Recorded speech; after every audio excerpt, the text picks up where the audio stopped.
Igreja de Deus, eu vos saúdo com a paz do Senhor Jesus. Meus irmãos, um grande comentarista bíblico, John Piper, certa feita ele disse: tire de mim as minhas pernas, mas não tire de mim a minha Bíblia. Eu posso chegar ao céu sem as minhas pernas, mas eu não chegarei ao céu sem a minha Bíblia.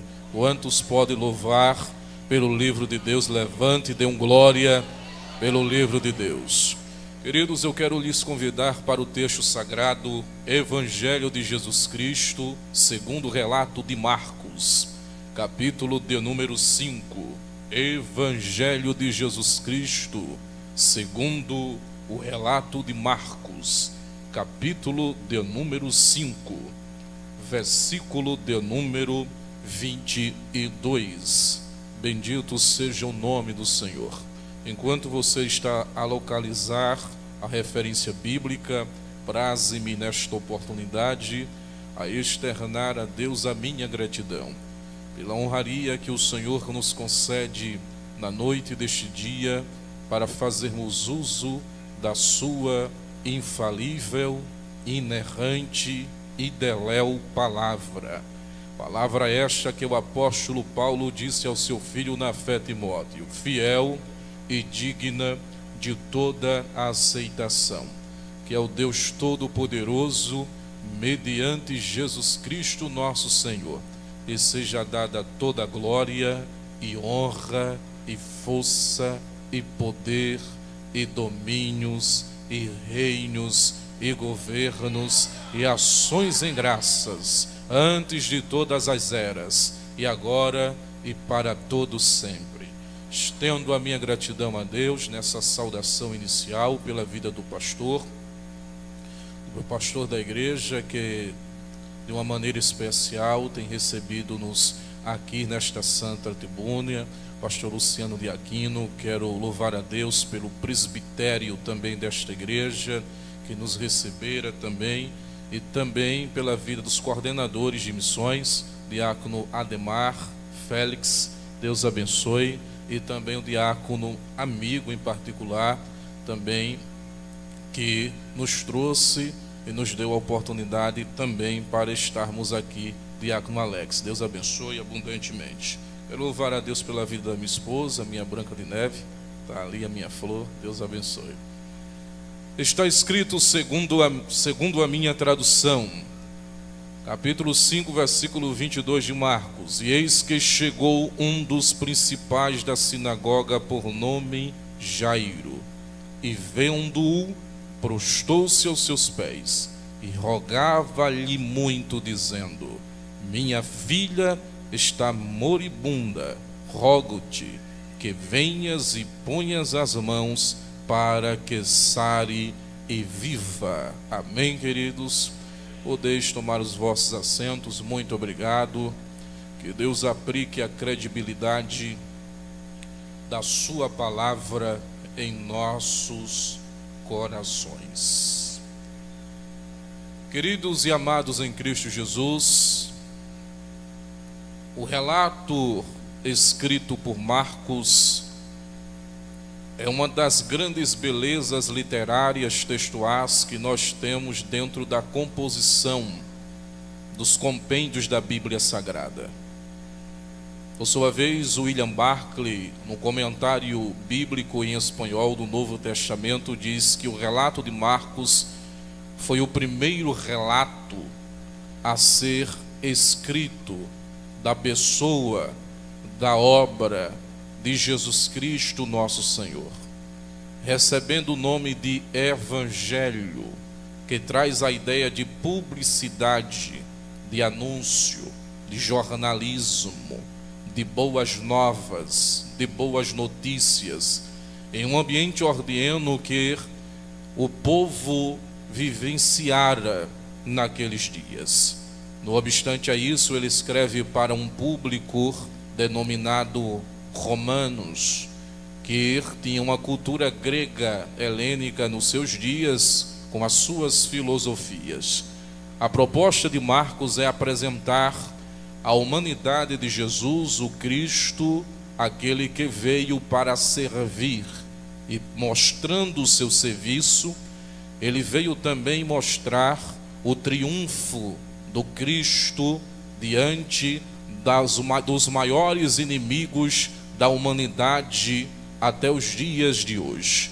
Quando nós olhamos para o capítulo de número 5, nós vamos perceber 3 adventos aqui. O primeiro é o encontro de Jesus com o endemoniado de Gadara. Segundo, encontro da mulher de fluxo de sangue. E o terceiro encontro da filha de Jairo. 3 adventos que nós encontramos à luz do capítulo de número 5. Olhando para este capítulo, nós podemos perceber que Marcos ele vai trazer a marcha triunfal de Jesus Cristo sobre o demônio severo, as doenças incuráveis e também o último inimigo da humanidade, a chamada denominada morte. É olhando para esse cenário que nós podemos destacar aqui a pessoa de Jesus Cristo, nosso Senhor. Se nós olharmos, Marcos ele vai trazer aqui um contraste entre Jesus e a pessoa de Jairo, descrita no texto. Ora, a referência que ele faz, o versículo de número 22, é dizer que Jairo era um dos principais da sinagoga. Logo, o versículo de número 35, logo Marcos ele vai dizer que ele não era só um dos principais, mas era o principal da sinagoga. Daqui corroboro com o pensamento do comentarista bíblico por nome de Samuel Pérez Milos, no seu comentário bíblico em espanhol, do Evangelho de Marcos. Ele olhando para esse capítulo, ele vai descrever que exatamente Jairo aqui não era apenas um dos principais, mas era o juiz também que fazia parte da coleção do contexto de justiça judaico ali em Jerusalém. No obstante a isso, nós podemos observar que esse chefe, esse grande Jairo que tinha autoridade, fama e nome, procura a pessoa de Jesus Cristo. E se nós olharmos o contraponto e o contrassenso aqui entre esses dois personagens, é destacado à luz dos textos bíblicos a presença aqui notória desse contraponto. Pois Jesus, quem era Jesus? Para o judaísmo, Jesus simplesmente era um homem que veio de um lugar por nome de Nazaré. Nazaré, segundo William Barclay, era um povoado com 100 famílias, aproximadamente 300 habitantes. Nazaré não tinha uma fama boa, Nazaré não tinha uma postura social que era admirável pela sua beleza ambiental e nem tampouco pela escola que ali tinha.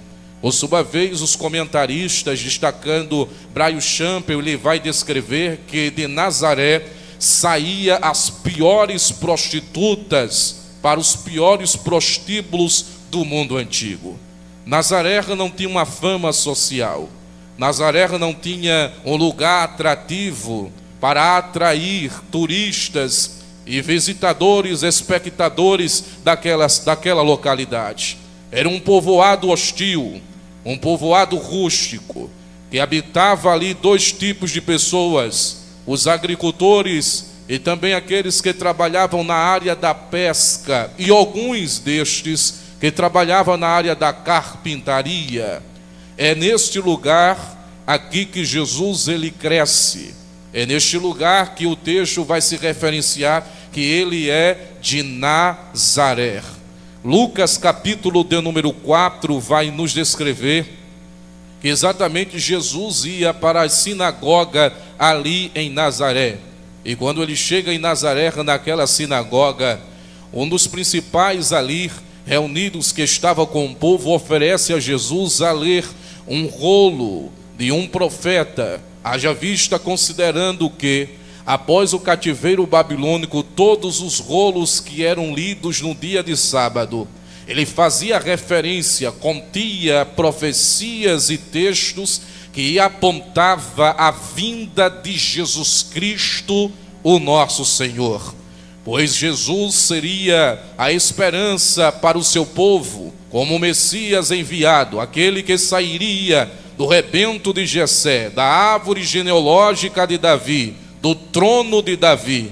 Era ele que deveria restaurar o povo de Deus e trazer um grande avivamento, considerando que a Arca da Aliança não existia mais. Ele era o único capaz de atrair a glória de Deus para novamente o contexto do povo de Judá, Jerusalém, todo Israel. Então era lido esses livros que apontava para o Senhor Jesus, o grande Messias. E naquele dia o Messias entrou naquela reunião, e parecia um dia comum, um dia de sábado, como uma reunião qualquer, mas Jesus estava lá. E de repente ali naquele cenário, o principal da sinagoga, ele olha para o seu assistente e pede que o assistente conduza o livro a um jovem que estava no meio daquela reunião. Entrega esse rolo na mão de Jesus Cristo, o jovem nazareno. Jesus, ele vai ler este livro, pois ele recebeu a oportunidade. William Barclay diz que existia 3 cadeiras nas sinagogas naquele contexto. Uma cadeira à direita, que era do principal da sinagoga, a cadeira à esquerda, que era do assistente da sinagoga, e uma cadeira que ficava no meio. Esta cadeira do meio ninguém sentava, pois era a cadeira de Moisés, a cadeira do grande profeta enviado por Deus, o Messias, que sentaria naquela cadeira. Isto era a tradição e a crença judaica. Então, quando Jesus é convidado para ler, ele toma o rolo do livro do profeta Isaías em suas mãos, e notando que, ao tomar este livro, ele vai fazer a leitura oficial daquele culto naquele dia, dizendo as seguintes palavras: e o Espírito do Senhor Jeová é sobre mim, porque ele me ungiu para pregoar, para dar vista aos cegos, para libertar os cativos e oprimidos, e anunciar o ano aceitável do Senhor. Naquele momento, o texto bíblico Lucas registra que Jesus senta, e o único lugar que tinha para Jesus sentar era a cadeira do meio, e aí Jesus inicia o seu sermão. Hoje se cumpriu as palavras da profecia deste livro. Quando Jesus iniciou o sermão, o povo começou a murmurar, dizendo: não é este o filho de José? Não é este o filho de Maria? Não conhecemos os seus irmãos? Enquanto o momento ali estava sendo de murmuração, Jesus, ele dá continuidade ao seu sermão, para falar sobre a sua chegada e para dizer que ele não seria aceito como um profeta na sua cidade. O povo se enfurece, e incentivado pelo líder e o chefe da sinagoga, expulsam Jesus daquela reunião.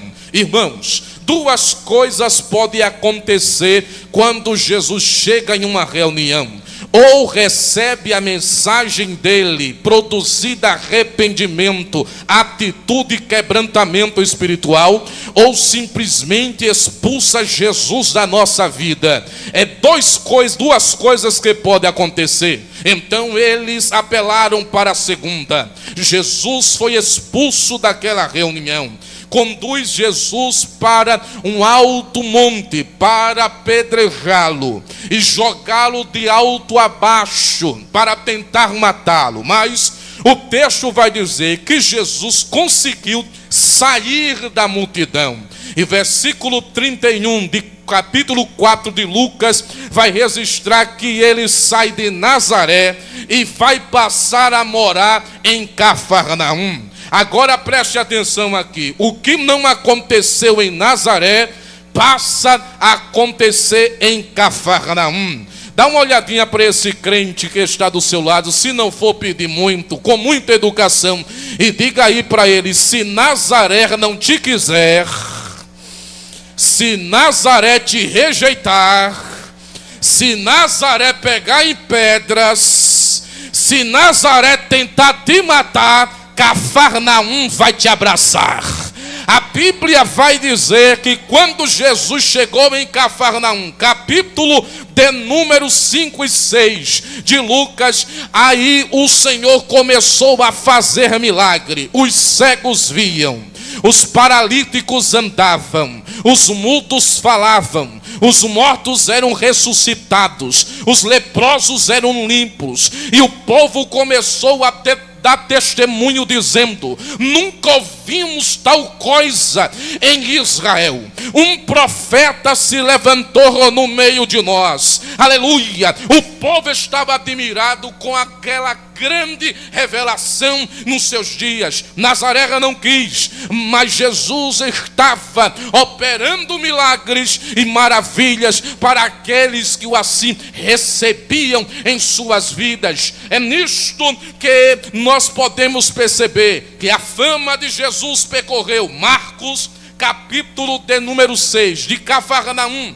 A fama de Jesus percorreu em toda a Decápolis, 10 cidades dentro daquela composição. Jerusalém já ouvia falar de Jesus, o Sinédrio, os fariseus, a cúpula judaica já ouvia falar daquilo que Jesus estava fazendo e operando naqueles dias. Mas aí que entra uma vertebral na Bíblia, porque Deus permite situações para que o homem reconheça que Jesus Cristo é o Senhor. De repente, o capítulo de número 5 de Marcos vai registrar que enquanto Jesus estava operando nessa cidade, vem um homem por nome de Jairo. Segundo Samuel Pérez Milos, ele diz o seguinte, que Jairo, ele era o principal da sinagoga de Cafarnaum e era o principal da sinagoga de Nazaré. Provavelmente foi incentivado por Jairo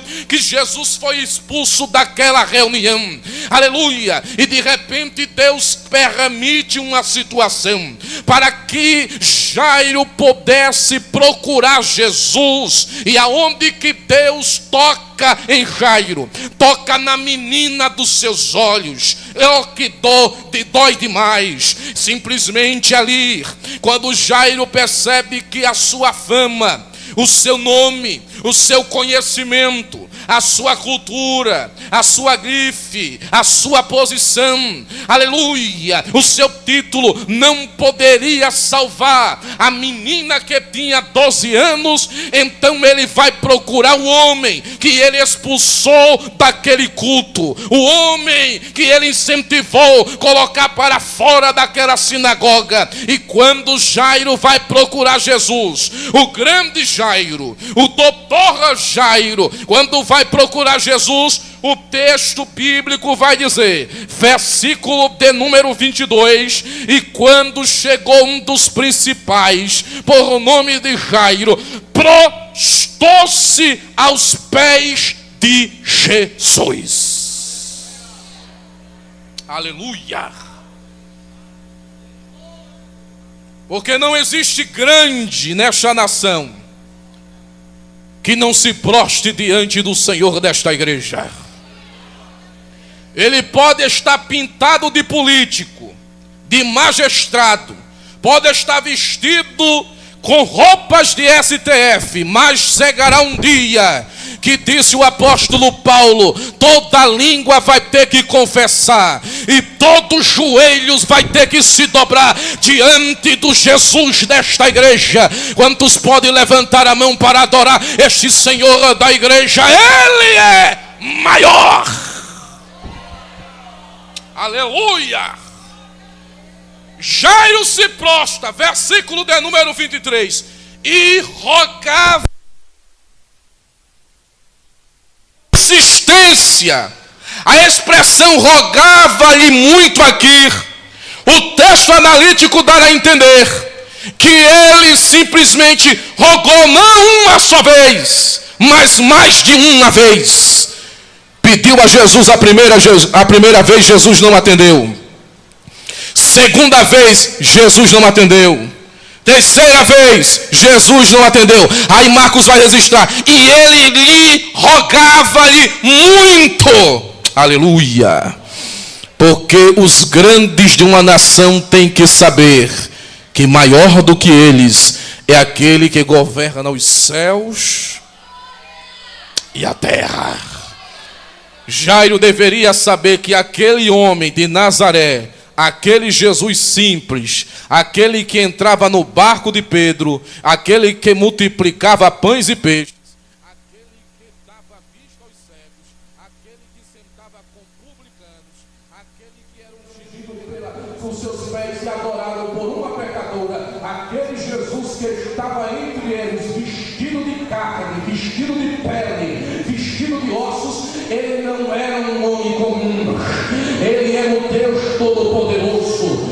João capítulo 1 vai falar sobre ele dizendo: e no princípio ele era o verbo, e o verbo estava com Deus, e o verbo era Deus, e todas as coisas foram feitas por meio dele, e nada do que foi feito sem ele se fez, tudo foi feito por ele. Ele é tão grande, mas tão grande, que o profeta Isaías, ao falar sobre ele no capítulo de número 40, no versículo de número 12, ele vai dizer que ele faz pesar as montanhas na sua mão, como uma balança de precisão.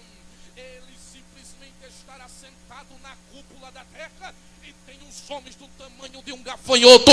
Ele é o Todo-Poderoso, aquele que se apresentou a Jó no meio de um vento, de um redemoinho, dizendo: Jó, aonde tu estavas quando eu firmei os fundamentos da terra? Jó, eu chamo os raios pelo nome, e ele me responde dizendo: nós estamos aqui, Senhor. Jairo precisaria saber que aquele Jesus vestido de ossos e de pele, aleluia, era o Senhor Todo-Poderoso, Deus que se encarnou. Aleluia. Quando as coisas apertam, irmão, tem que correr para os pés de Jesus. Você pode ter título, aleluia, até no último fio da cabeça, pode ter diploma na parede, mas quando as coisas apertam, é Jesus que você vai ter que recorrer. E diante de Jesus não se chega de nariz empinado, tem que se prostrar, tem que a reconhecer, tem que baixar a cabeça, reconhecer que Ele é o Senhor. Pode ter título aonde for, pode ter nome aonde for, mas eu sou o grandão do Planalto, você é grandão lá, mas aqui no meio da igreja do Senhor é o menor dos menores. Aqui o nivelamento é igual, é membros do corpo de Cristo.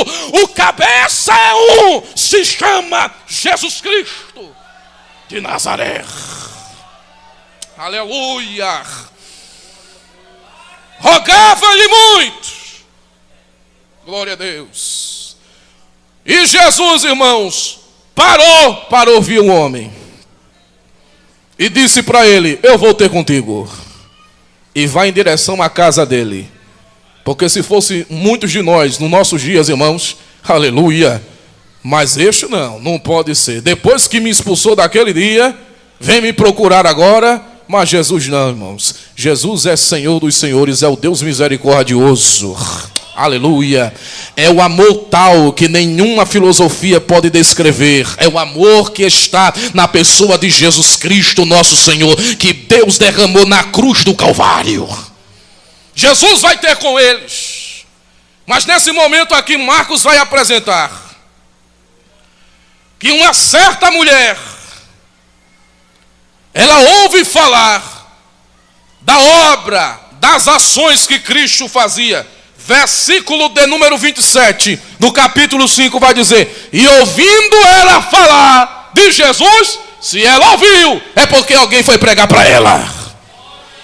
E eu imagino o pregador chegando lá no Arraial dos Imundos dizendo: mulher, eu conheço um homem que pode te tirar dessa situação. Eu conheço um homem que pode te livrar deste teu mal. Como é o nome dele? Jesus de Nazaré. A mulher pegou a palavra, porque a Bíblia diz que a fé vem pelo ouvir e ouvir a palavra de Deus. Ela pegou a palavra da pregação, aqueceu o seu coração e ela declarou: se eu tão somente tocar nas suas vestes, eu serei curada. Versículo de número 27 vai descrever. Marcos, ele diz: certa mulher. Ele não diz o nome dela. Nos originais também, esta mulher é anônima. Mas quando nós vamos para o documento de Nicodemos, o Evangelho de Nicodemos, um documento apócrifo, escrito provavelmente no século II, ele registra outros documentos antigos, manuscritos antigos, como o manuscrito de Cópito, e também o outro latino, que esta mulher recebe o nome de Berenice. Aleluia. Berenice, por sua vez, no grego, vem da palavra nik, traz. Traduzido também, ou sofreu uma adaptação na tradução e recebeu o nome de Verônica. Berenice, Verônica, no grego, significa aquela que traz a vitória. Aleluia. Samuel Pérez Miros, ele vai descrever que quando a mulher judia nascia, naquele contexto, havia uma crença popular que qualquer mulher da tribo de Judá, virgem, poderia ser mãe do Messias, baseado na profecia: e o menino nos nasceu, e um filho se nos deu, e o principado está sobre os seus ombros, e o seu nome será Maravilhoso, Conselheiro, Deus Forte, Pai da Eternidade e Príncipe da Paz. Então, na cultura, a menina judia recebia esse ensino em sua casa, pelo seu pai e pela sua mãe: minha filha pode ser mãe do Messias. Então estas meninas já recebiam um nome que pudesse dar ligamento à chegada do Messias, pois o nome Berenice ou Verônica vai significar aquela que traz a vitória, ou aquela que carrega a vitória. A expressão vitória aqui é uma expressão no hebraico bíblico que denota a felicidade, a totalidade, depois de um dia e depois de um tempo de guerras, depois de um tempo de desespero, depois de um tempo de dor. Vitória aqui é celebração, é festa. E quando que isso aconteceria? Era quando o Messias, enviado por Deus, chegasse dentro de Jerusalém, felicidade do seu povo. A menina carregava o nome pelo qual traria alegria à sua família e os seus amigos, mas a enfermidade lhe roubou o nome. A enfermidade lhe tirou do convívio social. A enfermidade lhe tirou do convívio da adoração. E esta menina, quando chega o seu período menstrual, ela é levada conforme a lei, Levítico capítulo de número 15, para o arraial, permanecer por 7 dias. Ela fica 7 dias e a hemorragia, o fluxo não para. Permanece mais 7, não para. Mais 7, não para. E assim a menina passa 12 anos lutando contra aquela enfermidade. Aleluia. E quando chega nesse momento aqui, irmãos, a esperança vai embora, porque o texto bíblico diz que ela gastara tudo o que tinha. Enquanto ela tinha para dar, os médicos davam esperança. Mas quando acabou, os médicos disseram: não tem mais jeito para você. Oh, bendito seja o nome de Jesus. A lei dizia que tudo onde ela tocava, capítulo de números 15 de Levítico, onde ela tocava se tornava impuro até o fim da tarde. e quem tocasse nela também se tornaria impuro. A enfermidade lhe arrancou tudo isto. Oh, aleluia! Mas ela creu na palavra do pregador.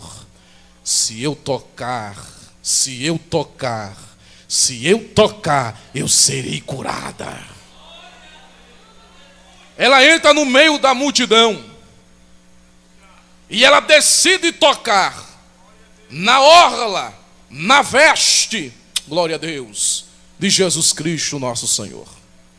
A veste de Jesus era comum, como semelhante à dos discípulos. Não havia uma veste diferenciada. Todavia, ao tocar na sua veste, ela reconhece que Jesus não é simplesmente um profeta, mas se trata do Filho de Deus.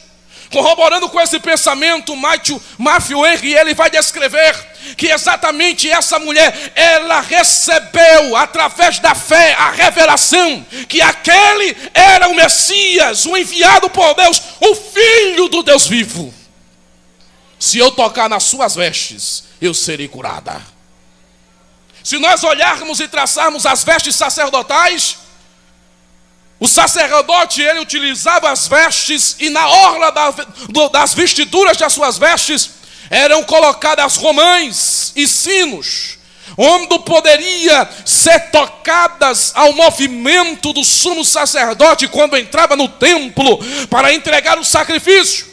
Aquela mulher, ela toca na orla, aleluia, pela fé, porque diante dela estava aquele que é o supremo sumo sacerdote, que veio trazer do santíssimo lugar a bênção do evangelho e da salvação. Quando ela toca, o sangue é estancado. E Jesus pergunta: quem me tocou? Bendito seja Deus. Os discípulos diz: Senhor, a multidão está te apertando, está tocando em ti. E o Senhor está perguntando: quem te tocou? Tocaram em mim, porque de mim saiu poder. Aleluia. Não precisa de muita coisa não, só precisa da fé. Quando você crer na palavra, a palavra vai trazer à existência o que não existe. Levante a mão que eu tenho uma palavra de Deus para a sua vida nesta noite. Te prepara, aleluia, porque a tua fé vai gerar milagre no meio da parentela. A tua fé vai gerar milagre no meio da sociedade. E o que era impossível para você tornará possível, porque você procurou a pessoa certa.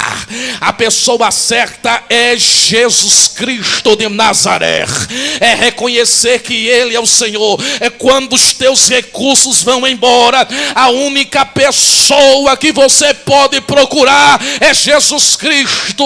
Ele que pode fazer este milagre, é Ele que pode intervir nesta situação. Você que está nos assistindo pela internet, talvez enfermo e não conseguiu estar conosco aqui, mas Jesus está dizendo: estou entrando dentro da tua casa hoje e te prepara, porque eu vou fazer um milagre. É só tocar com fé, creia na palavra.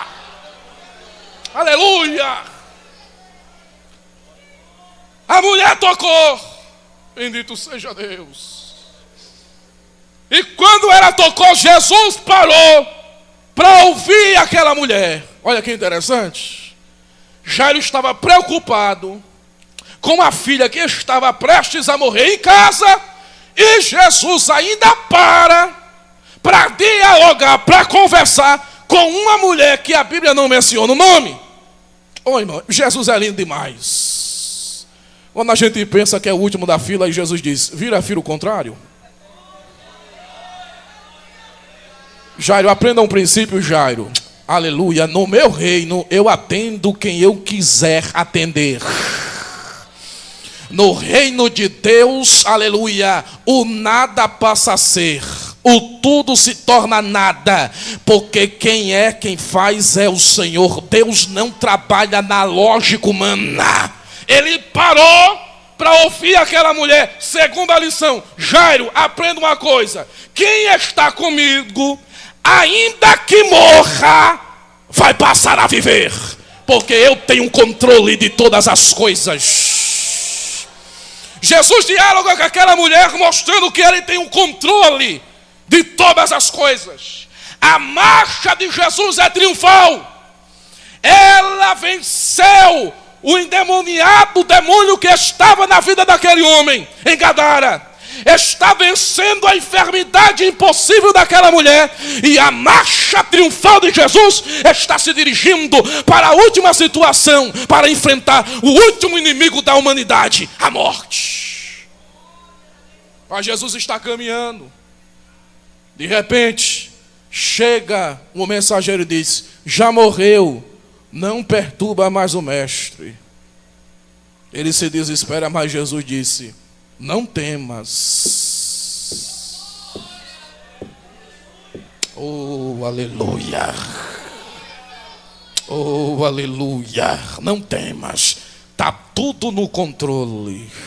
É mais fácil o céu deixar de ser azul e o mar não existir mais peixes do que o Senhor perder o controle da situação da igreja. Aleluia. Jesus vai à casa de Jairo. Quando chega na casa de Jairo, colocam todos para fora.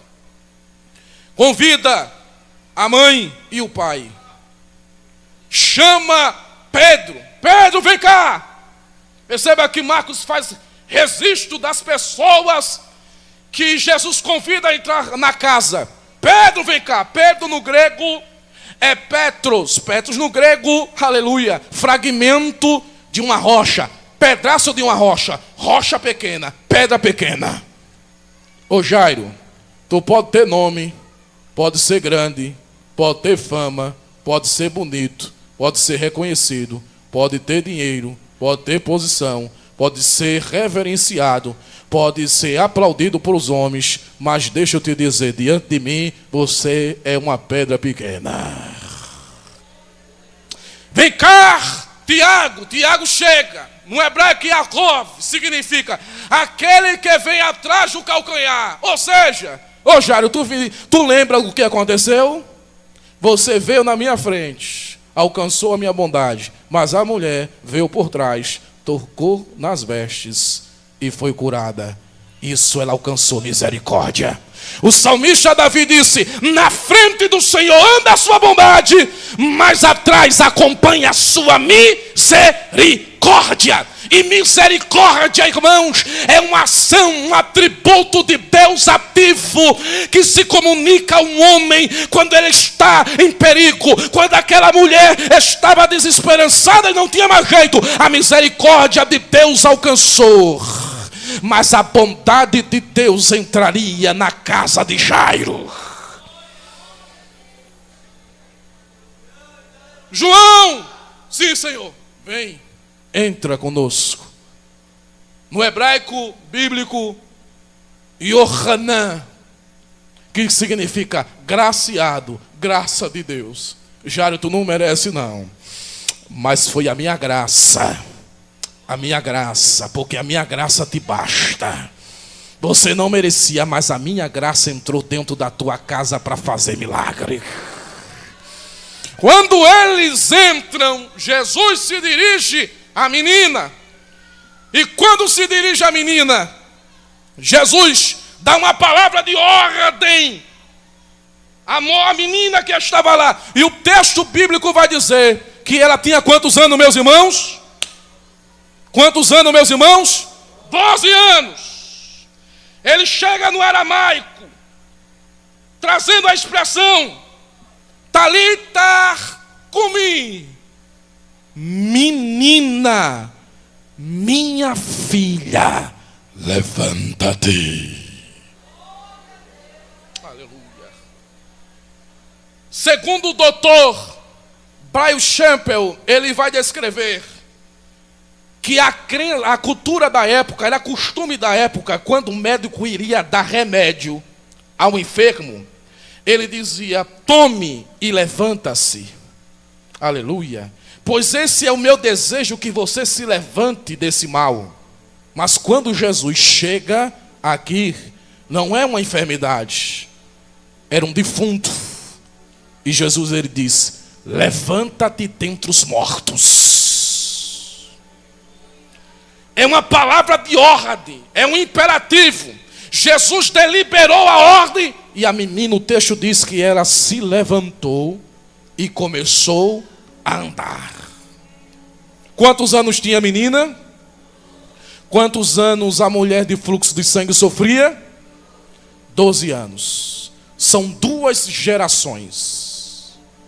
Uma que está indo e uma que está chegando. Uma geração mais velha e uma geração mais nova. Antes de Jesus ressuscitar a geração mais nova, ele precisa sarar as feridas da geração que está sangrando no meio do caminho, por causa das lutas, por causa das dificuldades. Tem gente ferida no meio do caminho. Tem gente que está sangrando, a alma está clamando, tem sorriso no rosto, mas você olha para os olhos dela, vê uma tristeza, tomada por uma angústia, por causa de uma dor que perturba ali todos os dias. Está sangrando, parece que as suas forças estão se esvaindo e está se indo embora. Mas Jesus Cristo, ele vai dizer para você nesta noite: eu vou te encontrar no caminho, porque nesse caminho, nesta tua peregrinação, eu não vou deixar você morrer. Pode tentar tirar até o teu nome, pode tentar até simplesmente tentar e te esconder, mas quando tua fé reconhecer que eu sou o Senhor da tua vida, eu vou parar a multidão no meio do caminho, vou conhecer o teu testemunho para que todos saibam que eu sou o Senhor que saro as tuas feridas nesta noite.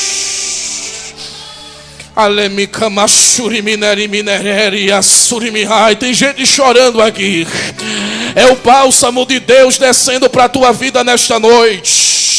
É o Senhor te procurando com graça para te dizer: eu sou o Senhor da esperança. Eu te curo, eu te restauro, eu sou eu que te levanto. Você não ficará prostrado no meio do caminho. O Senhor renova as tuas forças hoje e te diz: ainda tem muita coisa para fazer, ainda tem muita coisa para trabalhar, ainda você vai caminhar. Eu te renovo, eu te renovo, eu te restauro, eu te levanto, eu restituo o que a enfermidade roubou, o que a luta te tirou, eu te devolvo em dobro. Receba, receba. É profético para a sua vida nesta noite. Receba de Deus essa graça. O Senhor, ele te restaura, te levanta. Quantos obreiros feridos nós temos? As lutas, as dificuldades, as perseguições, as dores vão abrindo cortes na alma. Mas quando você estiver caminhando nessa peregrinação, aleluia, você vai encontrar com Jesus no caminho. Ele não te deixará prostrado, te levantará. Porque hoje, aleluia, o teu milagre tem um nome, é berenice de Deus. Você vai carregar vitória para a sua casa hoje. Aleluia, você é portador de vitória, de milagre de Jesus. Aleluia, para a sua vida nesta noite. Você veio ao lugar certo. Ele está fazendo um milagre na tua alma, te levantando, te dando alegria de salvação. Não é para parar, não é para desistir. Os teus recursos foram embora, mas Jesus te dá uma palavra dizendo: ah, filha minha, vai para casa em paz, porque a tua fé te salvou.